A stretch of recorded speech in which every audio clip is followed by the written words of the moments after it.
So continue. Halacha number 4. There are things that are forbidden because they Avak Lashon Hara.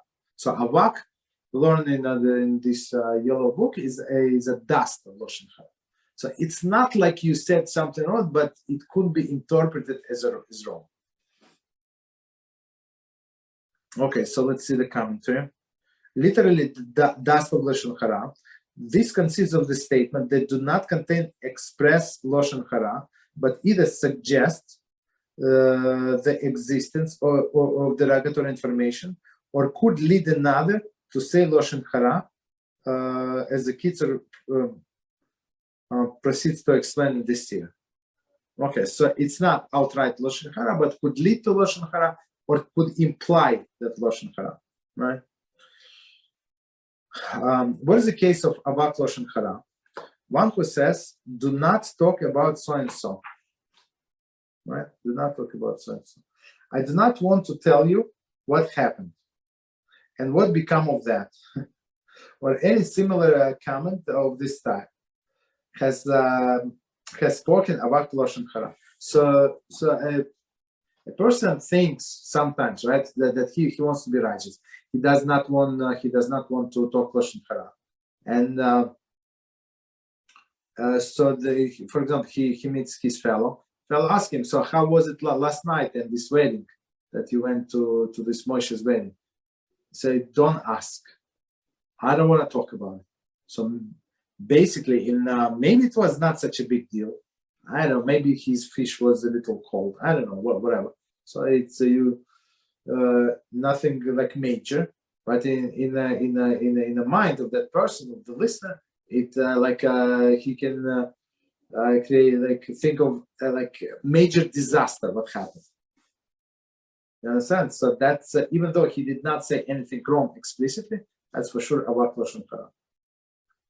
Implying that something is wrong without giving details, or even so, if it with details, it would be Lashon Hara. Right? Without details like this, it would be Avak Lashon Hara.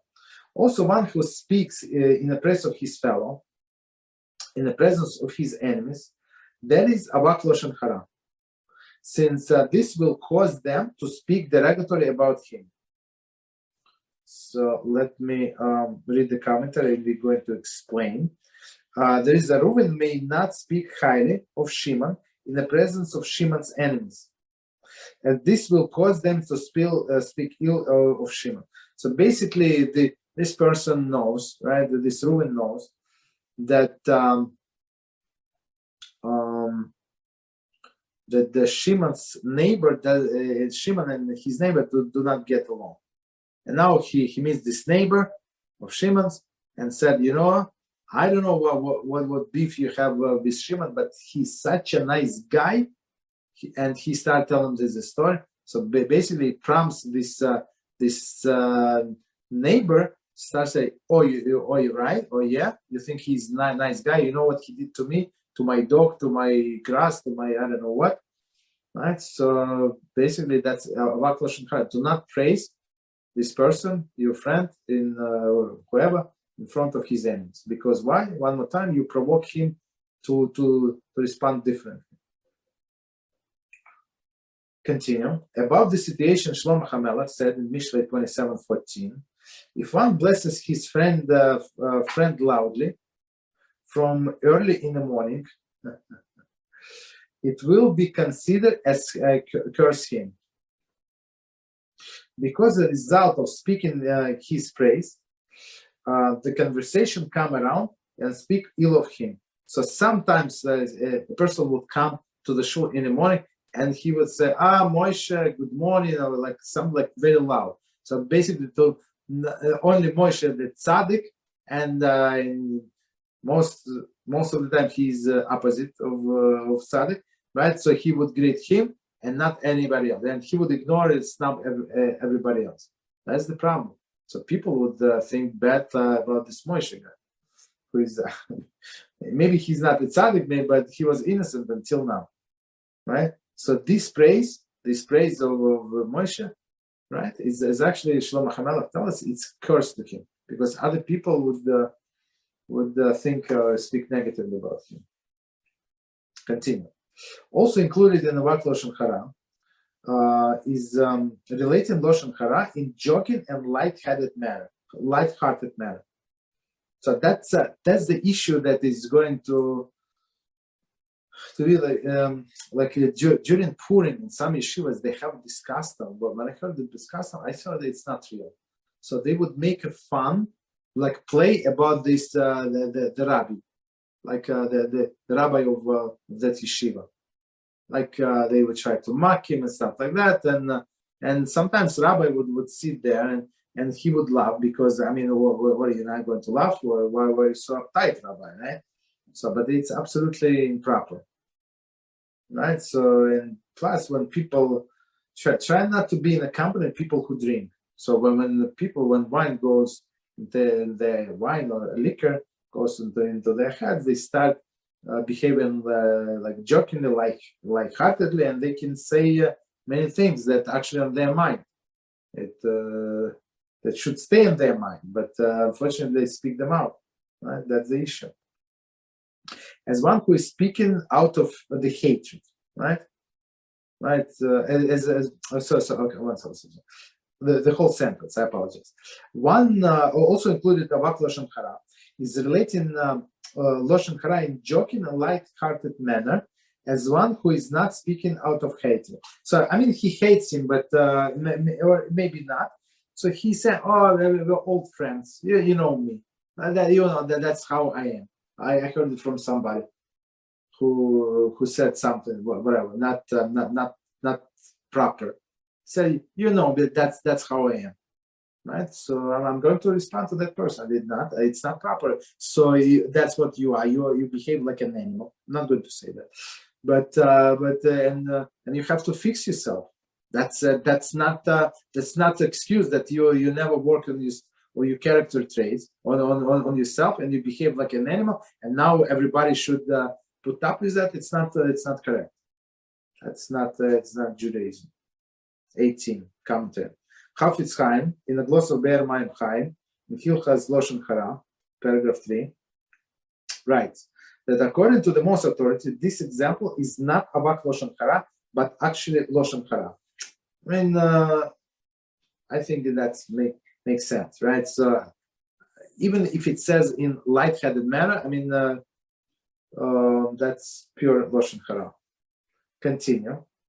King Shlomo, in his wisdom, I refer to this when he said in the Mishnah 26,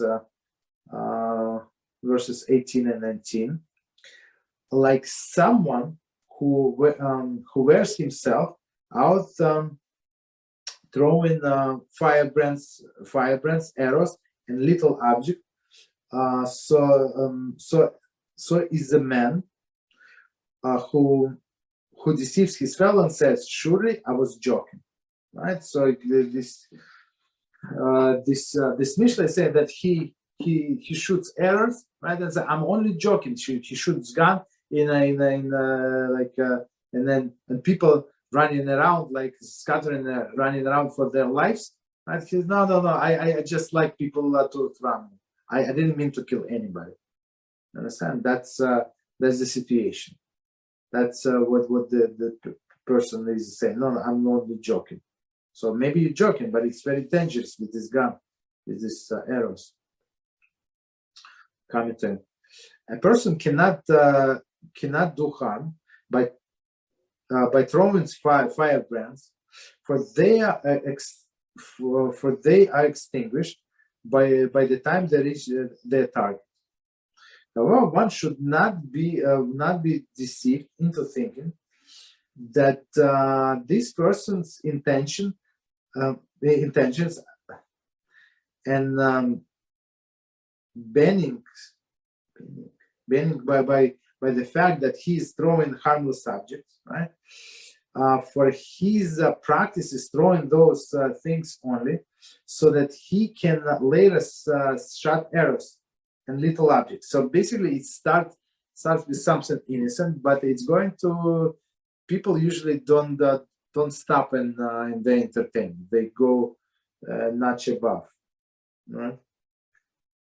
Likewise, do not be deceived by one who leads the person to dangerous situation, and then tells him that he was joking, right? I was joking. For his intention is actually to deceive him completely. Mitzudas David, Mishlei, etc. So basically, if you know about people like that, they're not serious. They put you in a dangerous situation. Just run for them. Saying I'm busy tomorrow, or busy tomorrow. How about Wednesday? Okay, let's talk on on Wednesday. I'm busy. I apologize. So you try to avoid them, and that's it. It's a very dangerous relationships. Continue. Also included in Avak Lashon Hara, if one who relates Lashon Hara in deceiving manner. Interesting.